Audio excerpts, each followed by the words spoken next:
Pena. Bom, pessoal, eu tinha uma apresentação que eu ia apresentar, mas eu posso lê-la aqui diretamente, tá?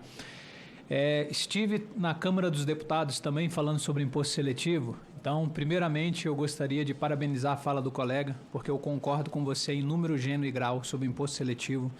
E eu também acredito que o imposto seletivo ele tem um efeito meramente arrecadatório, porque muitas vezes ele se confunde com o próprio IPI e com a CID também, que a CID ela é carimbada, mas o imposto não. Então, nada me tira da cabeça que esse imposto é sim para fins meramente arrecadatórios. Mas não é o espaço aqui no Senado para a gente chorar, porque foi no momento da Câmara, onde a gente chorou, gritou, pediu pelo amor de Deus, e aqui no Senado agora a gente precisa de fazer pequenos ajustes, Então, qual foi o nosso trabalho de casa aí como representante de 53 países asiáticos, falando em nome deles aqui? Nosso trabalho foi detectar pontualmente aonde a gente poderia trazer melhoras na reforma tributária no PLP 68. Ótimo. Então, espera aí que eu vou até mostrar para vocês que aonde eu gostaria de... Acho que não. Acho que saiu. Pode falar, porque eles estão terminando tá. Na hora de conseguir.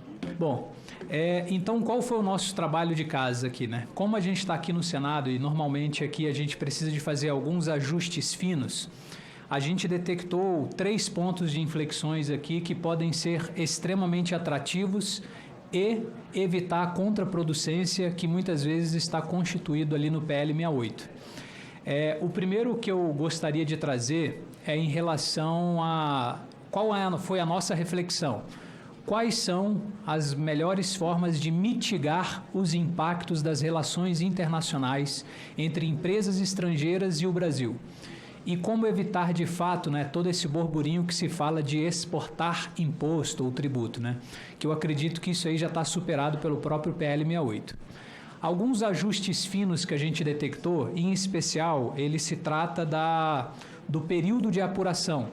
Se a gente observar no PLP 68, ele estipula dessa seguinte maneira no artigo 427. O período de apuração do imposto seletivo é mensal, podendo ser reduzido por regulamento. Quando você vai no artigo, salvo engano, 47, que ele está aqui na minha apresentação, peraí, deixa eu só voltar aqui. Se quiser tentar, acho que agora. Agora foi? Acho que sim. Aí, ótimo, obrigado. Quando a gente vai no... Oi? Pode apontar para cá. Só um segundo, tá, pessoal? Deixa eu só chegar lá no... Tá.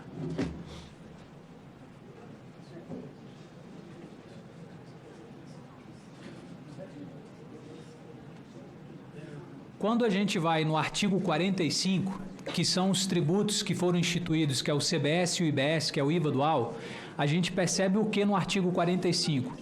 O período de apuração do IBS e do CBS é mensal, ponto. E depois, logo após, ele informa que o regulamento ele vai regular o período e etc.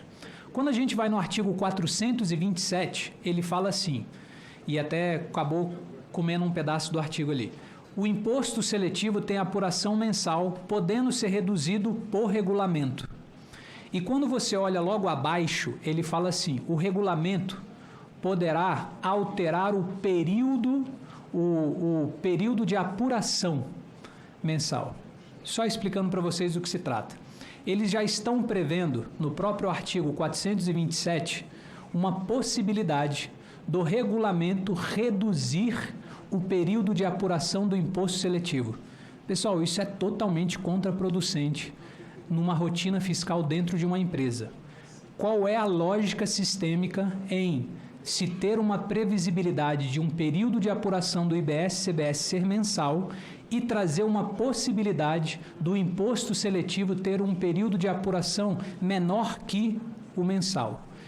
Ah, beleza, é possível a gente fazer isso porque vai de acordo com a utilização do bem ou do serviço, que pode ser prejudicial à saúde e ao meio ambiente, mas a gente não está pensando na rotina fiscal dentro das empresas, no período de apuração mensal que as empresas precisam fazer de forma hercúlea, que é para apurar o IBS e o CBS, que é o novo sistema tributário. Se a gente emplaca o imposto seletivo, onde tem um período de apuração menor que um mês, que seja de 15 dias, 10 dias, 5 dias, isso vai virar um verdadeiro pandemônio para dentro das empresas. Então não faz sentido, com todo o perdão da palavra, o legislador colocar uma exceção, um salvo-conduto, dizendo podendo ser reduzido por regulamento, e logo abaixo ele prevê justamente a possibilidade de reduzir o período de apuração. Isso causa uma insegurança e uma instabilidade para dentro da empresa, e isso se torna totalmente contraproducente na sistemática tributária de apuração mensal dos tributos dentro das empresas. Então é o primeiro ponto que a gente gostaria de chamar a atenção, bem como um outro ponto que eu já vou direto na situação. Há uma discussão muito grande, inclusive depois do decreto da ANP, sobre a reinjeção do gás à extração do petróleo bruto, certo? Há uma discussão porque há quem diga que a reinjeção do gás natural para a extração do petróleo bruto é contraproducente e a gente poderia estar utilizando esse gás natural para poder exportar e trabalhar e etc. Eu não discordo dessa informação, mas eu também preciso alarmar a todos os senhores e aos legisladores aqui da casa, é que existem plataformas que sequer previam o transporte de gás natural. E não sei se vocês têm esse conhecimento, mas contratos de extração petroleira, eles são contratos longínquos de 30 anos, podendo ser renováveis por mais 30 anos. E no meio desses contratos vai haver a existência de um imposto seletivo. E havendo a incidência de um imposto seletivo, por mais que a gente saiba que o imposto seletivo é incidido uma única vez, se a gente manter o texto como está, na tentativa das petroleiras de reinjetar o gás natural para a extração do petróleo bruto, ela vai acabar incidindo 2 vezes o imposto seletivo. Por quê? Porque ali, tanto no artigo 434, quanto no artigo 427, não, no 420 e no 434, ele fala assim: caso o gás natural seja destinado à utilização como insumo em processo industrial, a alíquota estabelecida na forma do parágrafo 2º do artigo 419, que é do imposto seletivo, fica reduzida a 0. E ele replica esse mesmo artigo no 434. Caso o gás natural, agora importado, seja destinado à utilização como insumo em processo industrial, a alíquota aplicável na importação estabelecida nos termos do parágrafo 2º do artigo 419 fica reduzida a 0. O que acontece? Aqui o legislador preveu, no momento em que é utilizado o gás natural em processo industrial, mas a reinjeção do gás natural para a extração do petróleo bruto não é considerado um processo industrial.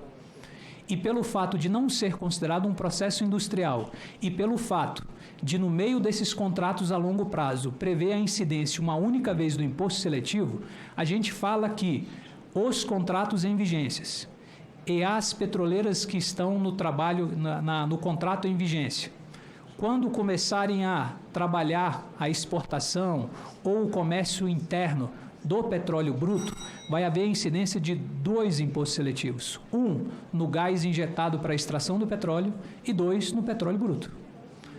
Então, assim, isso se torna um pouco contraproducente no mercado, principalmente no mercado internacional, porque deixa a desejar esse nosso preço competitivo lá fora.